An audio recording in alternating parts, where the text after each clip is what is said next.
This is Scott the Fix-It Guy. Today we have a GE washer dryer laundry center, and it is not spinning, it is not agitating, so something has gone wrong with the motor. So we're going to take a look. We have these flashing lights and it fills and drains, but we're not getting any action from the motor for agitation or for spin. So we're going to remove this panel by taking out two Phillips head screws and then pull it up toward us, get it off to the side.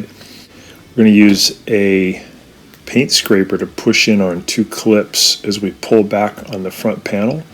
So we push in and then pull back on the panel. The panel comes towards you, and then you can lift the panel off of the bottom clips that are holding the motor. So you can just get a new one, or you can actually There was a put the old one back in. It's a little bit involved, but what I need to do next, I have it unplugged. This is very common for this I got model. to disconnect When the machine gets overloaded, these two modular connectors that are for the motor, and then I have to remove two bolts to get the motor out, so I can work on the little speed sensor called the tachometer. So I thought that So maybe I'm that's gonna all that was wrong. these two clips. I've run into this several times on this same machine due to the same cause of overloading and stuff. Gets down to this area and it just rips the little speed sensor right out of the motor as things are spinning. So we're going to push in on the tabs and just disconnect these two modular connectors, and then we're going to use a 1/2 inch socket to take out the two bolts that are holding the motor to the tub assembly. Actually not too difficult to do. Once we get it out, we have to remove the motor pulley, and it's held in by a little hex screw. For me, the hex screw wouldn't let go, so I had to actually remove the tachometer assembly in an unconventional way by prying it out between the cooling fan and the motor assembly. But ideally, you'd want to remove the motor pulley, because it makes it a lot easier. So I'm just spinning off those 1/2 inch bolts, and just be kind of careful here at the end so you can see how those bolts and the bolt casing all go back together. Just take it kind of slow. I'm doing the right side and left side and gradually just letting the motor lower down. So the one on the left let go, and there's the bolt and the little casing for it. Here's the one on the right. And then the wires are held in by a little zip tie, so you can clip that zip tie, or you can kind of pry it out from where it's held in. There it is in the back. And then once you get that out, you can pull the motor out. So I used a pair of needle nose pliers to pinch it so I could get it to let go. But you could just clip it. Either way is okay. So here's the needle nose pliers. The same procedure you could use if you had to put a new motor in, but these motors last a long time. I think that'd be unlikely. Usually there's something else going on. An optical sensor that sees the cooling fan as it spins and tells the computer how fast the motor's going. And if the computer can't get that signal, it won't run the motor. It'll send an error code. You get these flashing lights and no motor response. So here's the motor, and you get this little wire with a tiny circuit board connected to it, and that has a little can't remember the name of it. It's not an LED, but it's light. It's like a light emitting diode, and then it bounces the light back. X tool and spin out the little screw that holds on the pulley.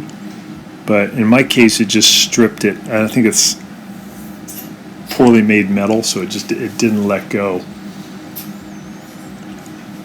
So what I did is I just used a standard head screwdriver to kind of pry up on the plastic case that holds the tachometer circuit board in position.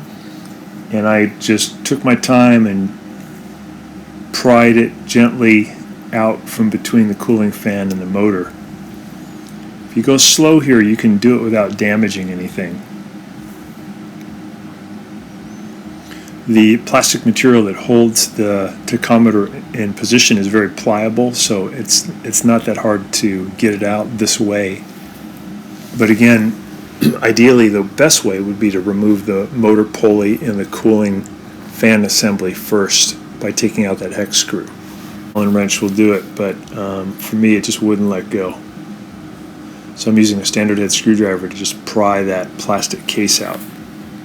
Machines actually do really well and last a long time if you can avoid overloading them and also avoid washing really heavy things like bathroom mats or blankets. You just use sheets and clothing and towels. It'll last a long time.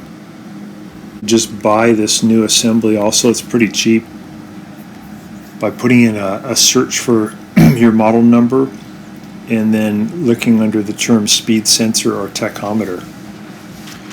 So I got the circuit board pushed back into its case and pointing up toward the cooling fan so it can sense how fast the cooling fan is spinning. And now I'm just going to put the motor back in.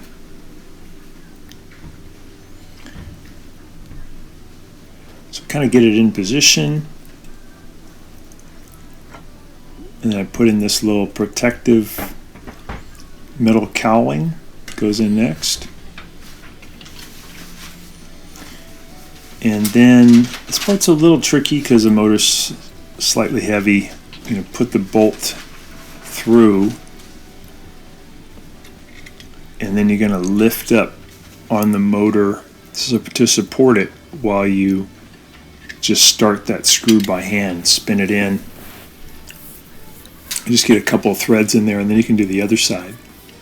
Trying to line up that bolt with the hole that goes into, and then I just want to spin in a few threads, and then I'll go to the other side, do the same thing, and I'll get the motor tight.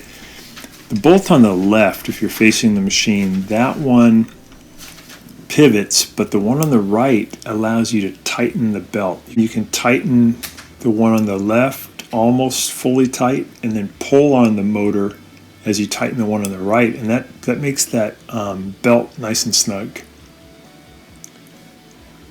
To put the belt on, the easiest way is just put it on the small pulley first, on the motor pulley, and then put it on the transmission pulley, and then just using your fingers you can turn the transmission pulley and it'll feed itself right on. It's always the technique for putting on belts is put on the little pulley first and then the big pulley and then just turn the big pulley. So I've got the bolts both in and I'm pulling the motor toward me out of socks and things that had fallen in there. So before we do the front panel, we're just going to hook these modular connectors back together.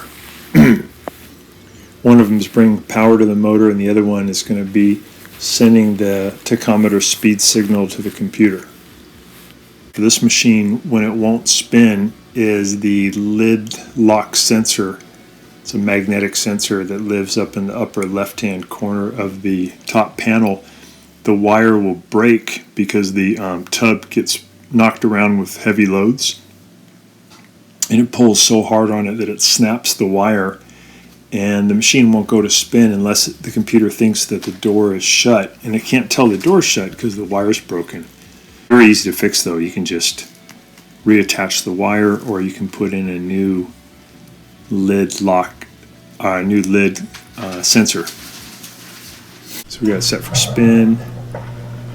Press start.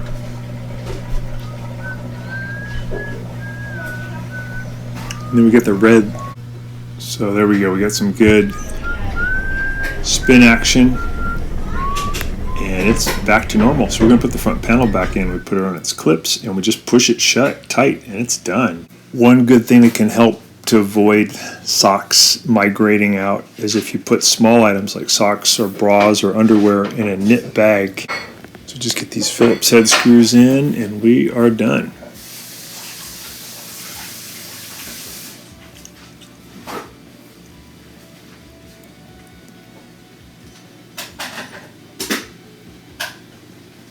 So just testing agitation, that's working good too. So thanks so much for watching. Hope this has been helpful to you, and please subscribe to our channel when you get a chance.